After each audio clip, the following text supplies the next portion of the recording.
ごい自分さんでも何気にそうじゃないそうじゃん。なんかこう洋服確かに可愛いですねとかって笑ってるんですよ。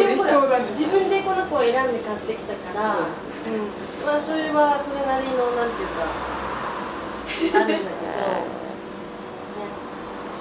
なんかこんな風に見た。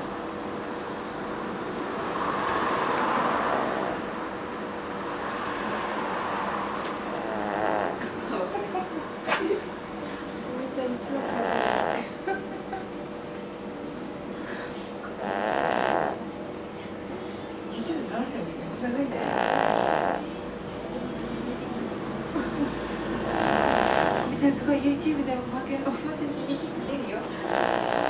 きっと店長喜ぶと思う。